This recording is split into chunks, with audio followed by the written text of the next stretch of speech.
It's been a minute since we had enough information to compile into a Final Fantasy Tactics The Ivalice Chronicles news roundup, but now we do. Some of the most notable, random battles may be gone, and there's some new map nodes on the map, and might have a few more new jobs that we can select at the Warrior Recruitment Center. We're going to talk about all of that and a fair bit more in today's video. My name is Tom, otherwise known as Titanium Legman, and welcome back to the channel.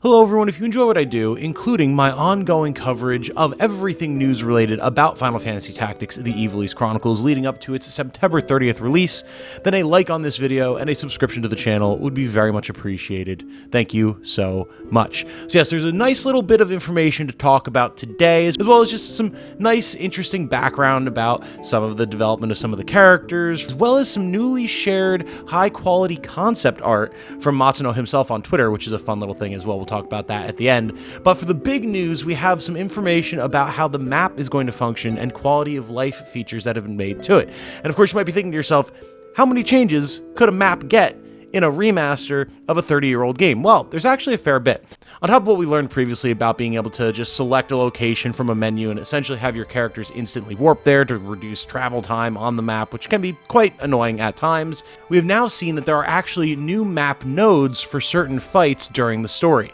For those of you who are familiar with the way the original game played, there were certain battles, such as in Gaug when you would go to recruit Mustadio, that would actually essentially function as an ambush. You would go into the city, get a cutscene, talk with some characters, and then there would be no new red node on the map to indicate a battle, which was weird. And then you would try to leave and you would get jumped. This could become a problem when you maybe weren't prepared for the fight to come, couldn't buy the equipment that you wanted to or grind levels if you needed to, etc. So it seems that the way that this game is going to get around that is by actually adding a new node on the map connected to the original node that will allow you to traverse to said battle. Obviously, for those of us who know the game inside and out, all of these fights are something we will probably have already prepared for kind of subconsciously before we even get to them, but for new players, this could help prevent some feel-bads, especially if they're playing on higher difficulties, that kind of make them feel like their save is bricked, even if all they really have to do is change some strategies around. I'm really happy that this is actually a thing, as not only is it just going to smooth out the overall gameplay experience,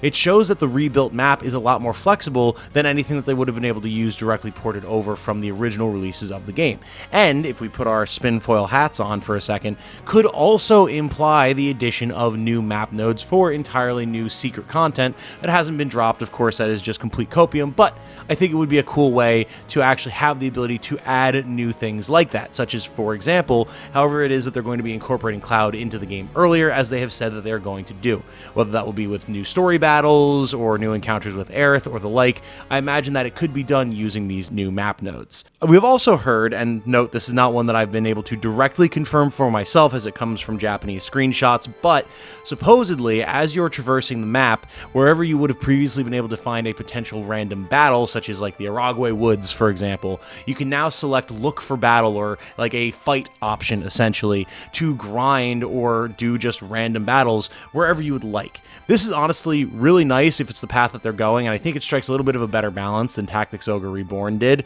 So you can actually go in and say, okay, I really want to look for a specific monster or just train in a familiar area like the Mandalia Plains and just choose to battle over and over rather than having to run back and forth between different nodes trying to trigger a battle, which could sometimes take a long time if the RNG decides, no, I'm not going to give you a battle today.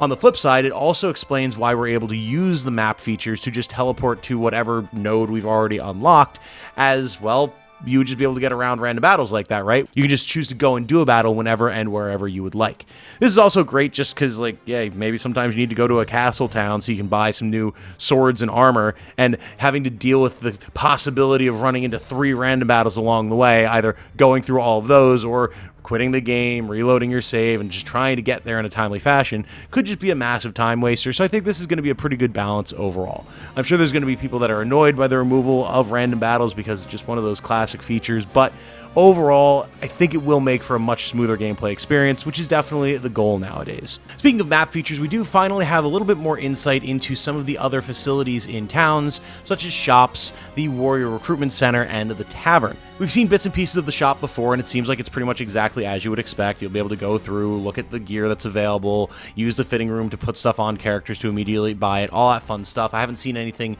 particularly different there, and it has been pointed out that different types of towns will still have different types of equipment, so you will still need to move around and be smart about where you go to get the gear that you need. It's also been stated that, just like in the original game, progressing through the story is how you will unlock new tiers of gear at each shop, but we don't know if any of that's been rebalanced or if new items have been added. That we will have to see. What's of more interest to me is the tavern and the warrior recruitment center. The tavern was called out as a place where you can go and read rumors, get more background lore about the game world, etc., etc. But I'm wondering if there might be some new features there that we haven't been introduced to yet, due to the fact that we already have a whole new system, the State of the Realm, to talk about what's going on in the world. Maybe taverns are where you'll go to get the most up-to-date information, and that'll unlock it in the State of the Realm. I don't know, but I'm curious to see how those two things are kind of going to interlock with each other.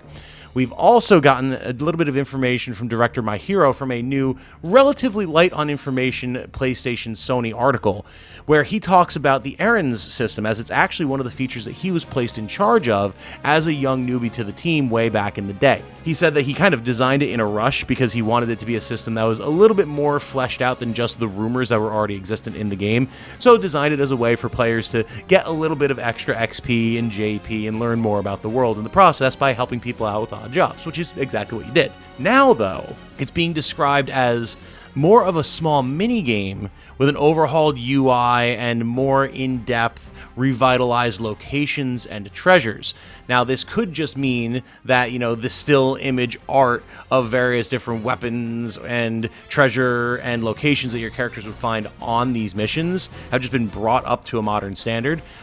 But the wording also leaves it open that we could actually be seeing a little bit of a more in-depth mechanical system with these odd jobs and errands that you can go on. We'll have to see, of course, that's just my speculation, but based on the wording, I feel like it's at least possible that these might be a little bit more than dedicate 3 characters to a job, you'll see them in 8 days, good luck.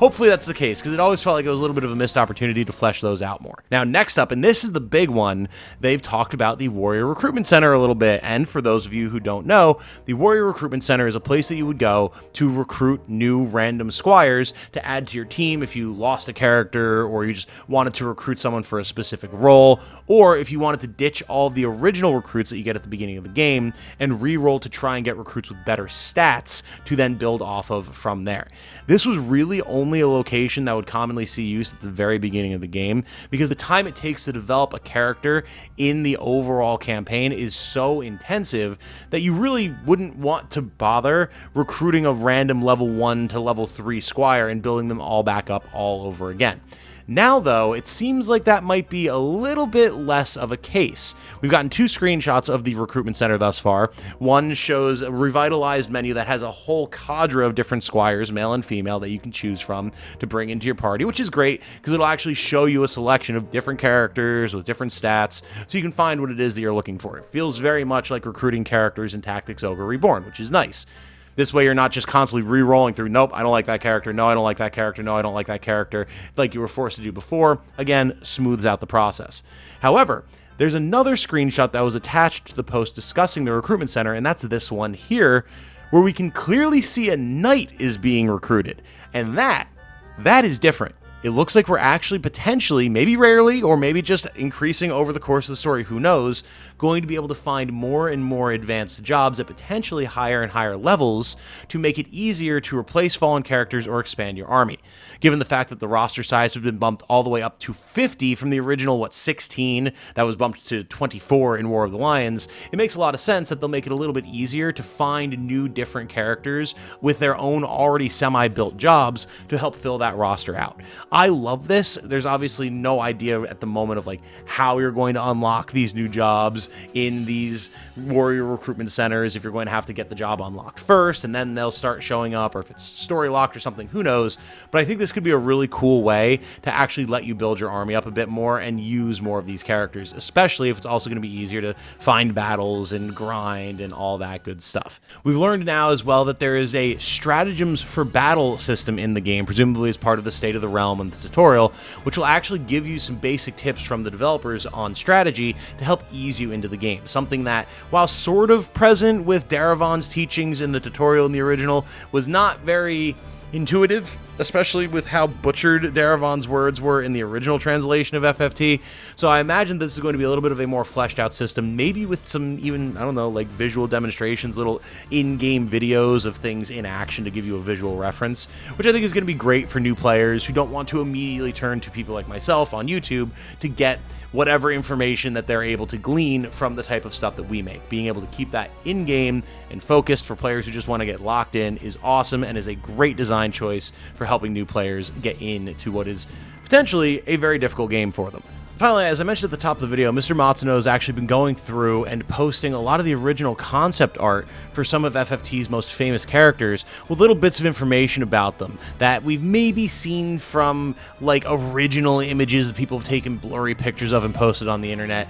but never actually seen in proper full digital glory before, as far as I'm aware. He's posted Argath, he's posted Ovelia, he's posted Ramza and Agrias, and it's just a fun little look into what these characters started life as before you see what they kind of finally became by the full release of the game. In particular, Mr. Matsuno talked a little bit about the development of Elmdor's design, calling out the fact that people have directly, obviously, compared him to Sephiroth in a lot of ways, with the sort of suave look, the long flowing silver hair, the dark clothing. But he says, ironically, this was not an intentional comparison of design. FFT and FF7 were being designed and built pretty much simultaneously, and there wasn't a lot of overlap between the two teams, so by the time they'd really locked in on Elmdor's design, Sephiroth hadn't even been shown to the original team yet. They just wanted a character that would sort of look like a vampire, like Alucard from Symphony of the Night or that type of thing. And it's just a happy coincidence that there was two pretty boy, white-haired, kind of vampire demon-esque looking villains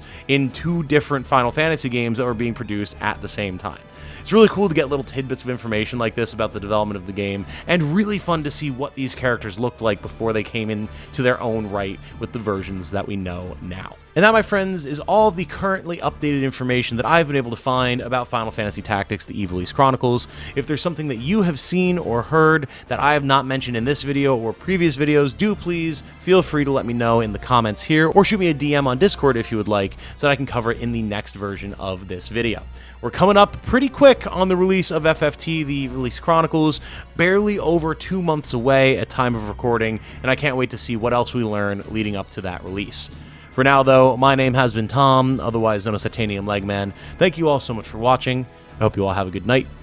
Stay safe and healthy out there. And remember, be good to each other, everybody. Bye now.